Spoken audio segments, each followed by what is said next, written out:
Emma Vigeland just can't seem to get over her weird obsession with denigrating Tulsi Gabbard and Tulsi supporters. Just recently on Twitter, she decided to basically pile on to the smears that her and some of her fellow Young Turks have been basically not only propagating to attack Tulsi herself, but people who basically represent all sides of the political spectrum who support Tulsi primarily because of her foreign policy message, her anti-war message, and because of the way that she not only calls out the establishment domestically, but she calls out the foreign policy establishment abroad. And also, which is the first time in modern history that we've seen a major presidential candidate do something like this, she also calls out the intelligence community. So because of that, she's garnered a lot of support from a lot of different places. And, some people who have, maybe it's $20 million, I tell them to say otherwise, they don't like that. They don't like that. So it's kind of weird because Emma has clearly been digging super deep to find this, like any smear she can find on Tulsi that she can find. So she goes out of her way to find an article that was written by Carrie Howley in New York Magazine. Now, I'm not going to go into the details of the article, but basically it asserts that Tulsi Gabbard belongs to a cult, and she belonged to a cult her entire life, and she belonged to a cult for her childhood. And most people would probably consider that any kid who's ever had a religious background, which would be 80% of Americans in this country. So, but nonetheless, she decided to perpetuate it. And her tweet actually made the whole article way worse. Like, the article itself was bad, but Emma's tweet describing it and Tulsi was a little bit, well, let's just take a look. It said, it's a few weeks old, describing the article, but I just read this piece over the weekend and can't stop thinking about it. Okay, Emma, this is getting a little bit weird. It's absolutely fascinating. It's long, but worth it. Carrie Howley writes beautifully and researched thoroughly. No, she didn't, and I'm gonna explain why, but she didn't. Here's what she goes on to say after that, though. It's ironic that a large part of this piece outlines Gabbard's childhood and potentially current involvement in a cult because the fanaticism of her fans is certainly cultish itself. I'm in a fighting mood today.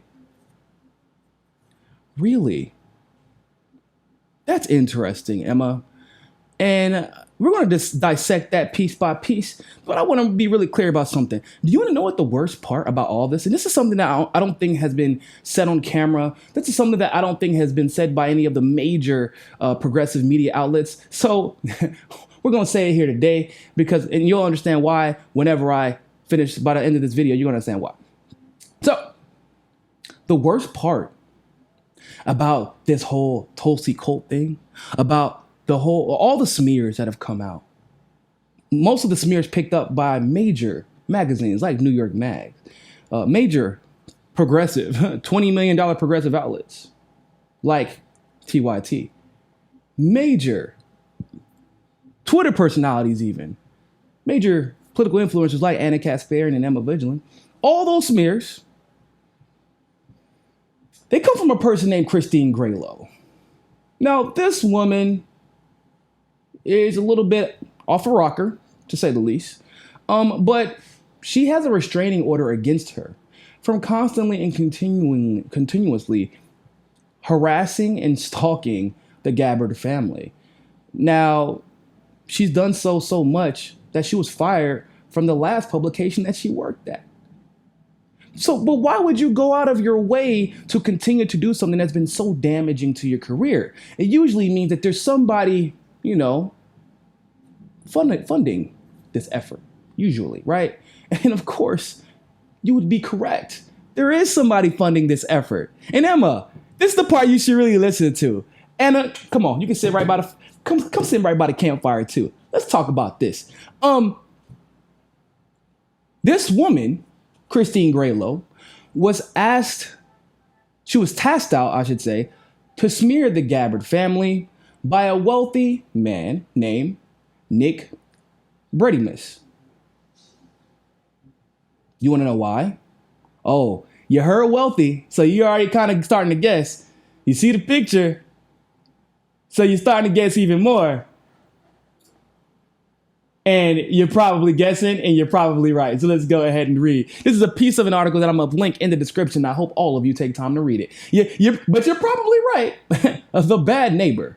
This is written by somebody who was actually a resident of the area who, whenever Tulsi first started getting attacked, was able to piece together where the attacks were coming from, because this wasn't the first time that Tulsi and her family have been subjected, specifically Tulsi, have been subjected to this particular attack.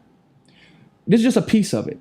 My cousins thought that the pic looked like someone who actually lives in Kailua. Or Kailua.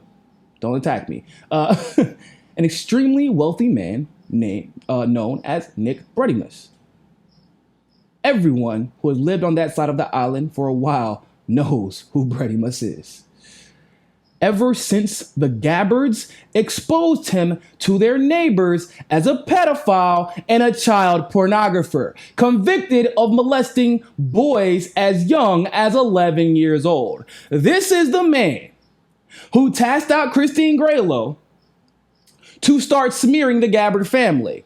And if you know anything about the history of Tulsi Gabbard's dedication to sexual assault prevention, to prevention of human trafficking, to calling attention to this. I mean, across the board, this is something that has been, this is actually a dominant issue for her legislatively. And people don't know it because, for whatever reason, human trafficking gets swept under the rug. So if you understand Tulsi's legislative history, then this story becomes all the more believable.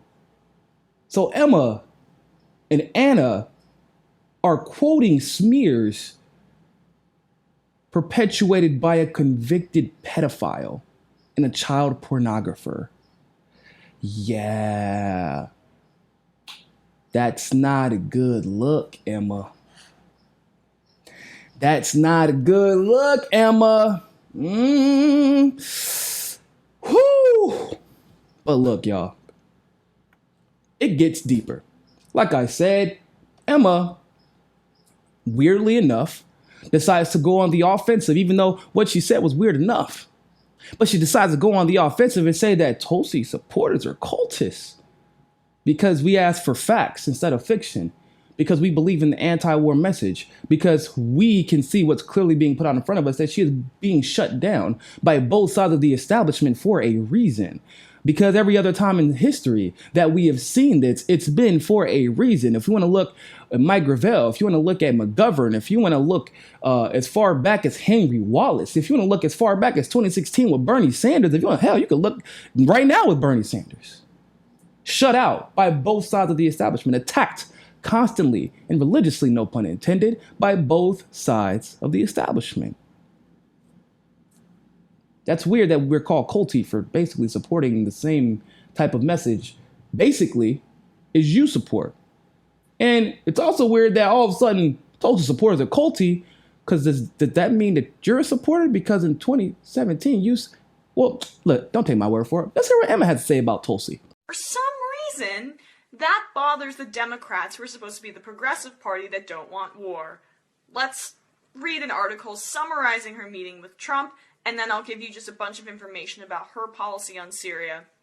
As you guys know, Tulsi Gabbard is a pretty staunch progressive. She's not Bernie Sanders on every single issue progressive. She has a military background, so she can sometimes be more anti-interventionist, more, in terms of refugees, a little more buttoned up than maybe some progressives would like.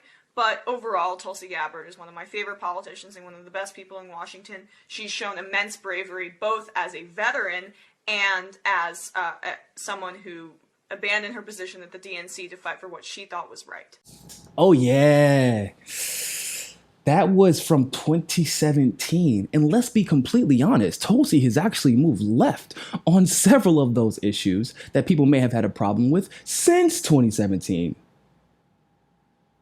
And if she hasn't moved left, her positions have been clarified, where it turned out she was left the entire time, but she was using her brain. But nonetheless, Emma, does this make you part of the Tulsi cult?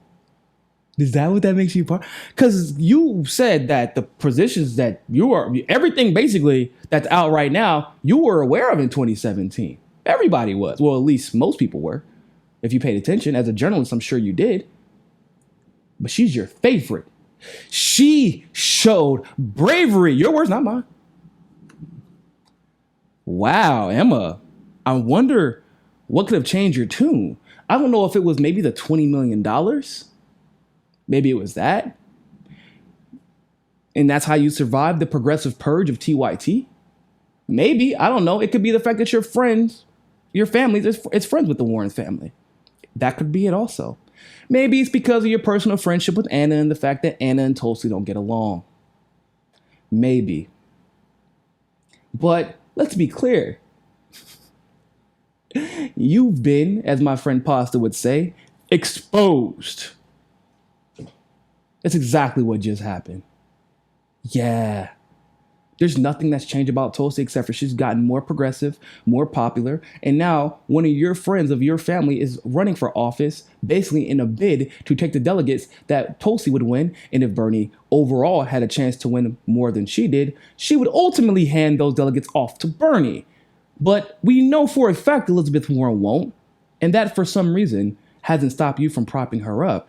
And discussing the bravery of Tulsi Gabbard during that situation where she left her vice chairwoman position, discussing that bravery has somehow, the cowardice of Elizabeth Warren somehow eluded you. Because remember, Warren did the opposite. She stayed silent, she stayed quiet. And as we later found out, which I believe she discussed on TYT, ironically enough, Warren knew the entire time Bernie was getting cheated, and she endorsed Hillary anyway. Because she's a careerist. The woman who demonstrated bravery versus the woman who has been a coward, dating all the way back to when she had a committee that was dedicated to holding banks accountable, and she did not hold them accountable. In fact, she profited off of the damage, the permanent damage these banks caused. And she really didn't say anything about the fact that these banks actually got bigger. They got bigger after. And she had a committee that could have held them accountable, and she refused to do so. That's just really interesting to me. You want to know what cult support? It's because this is a common thing, right? We see ad hominem attacks. This was a Bernie, it's like the Bernie bro narrative that was formulated in 2015, 2016 to attack Bernie supporters because you really couldn't attack Bernie himself because of his policies. You couldn't attack his supporters off of policy either because, hell, Bernie supporters were some of the most educated. And so you have to call them something else. You have to ad hominem attack them. Oh, they're Bernie bros. Why? Because we're dedicated to policy and speaking the truth. And in 2018, 2019, or 2019, 2020, I should say, all of a sudden now Tulsi people are cultists.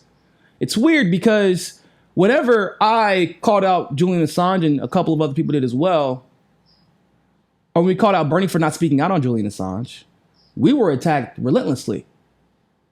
With no facts, by the way. They knew it was the morally right thing to do, but they said, oh, well, he has to, they came up with excuse after excuse. The excuses didn't fly with me. Doesn't mean I didn't support Bernie. Just means I'm a realist. And I know that just pure strategically, it was a bad move. Didn't speak out on Chelsea Manning either. And I had to call him out on that. Bernie people attacked. When Bernie gave a horrendous answer on reparations, and he did, considering what, you can disagree, agree with reparations, but for what his message is, it was a horrendous answer on reparations. He basically gave us the middle finger and said, I got the answers, not anybody else. And black people were attacked for calling Bernie out on this. Does anybody refer to the Bernie people as cultists? When AOC was silent, good God, where did that list start? Silent on Assange, silent on Manning, silent on Venezuela, silent on Syria, when her friend Ilhan was attacked in the most disgusting of ways, silence on that as well. She ran on Tulsi Gabbard's off act. celebrated Tulsi multiple times in multiple tweets. And then when she was elected to office, the only other progressive that has a chance of winning in this race, she ignores while simultaneously propping up Warren, which, as I just explained, would hand her delegates off to anybody but Bernie if it came down to it. When we know for a fact Tulsi would only hand her delegates off to one person. Despite the fact that we see the establishment propping Warren up, AOC still props up Warren instead of even mentioning Tulsi's name. It's one thing if you're not going to mention Tulsi's name because maybe you support Bernie. Cool. Like, strategically, I get it. Still think it's dirty, but I get it. But you simultaneously prop up Warren.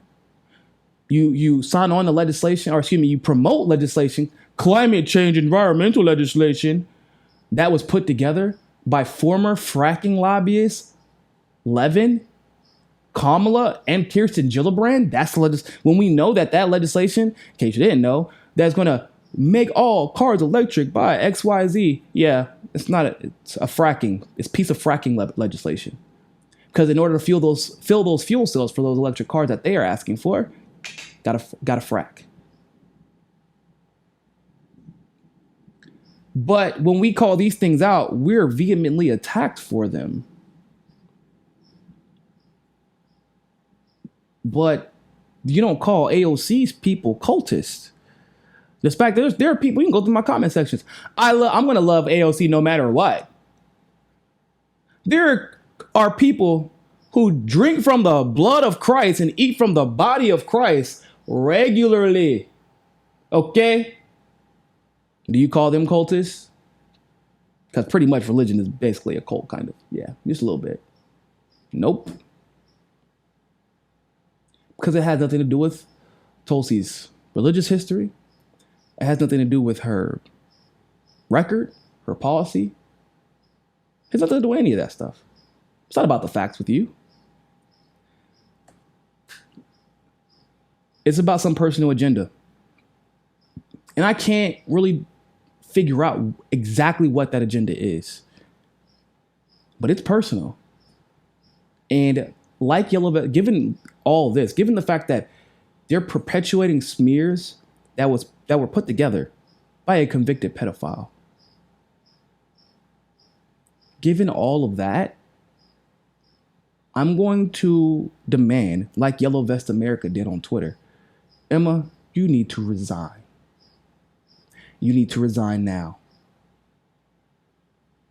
You are claiming that a sitting congresswoman is involved in a cult, and your only proof is one, it's the factual evidence is like non-existent. So then you smear an entire religion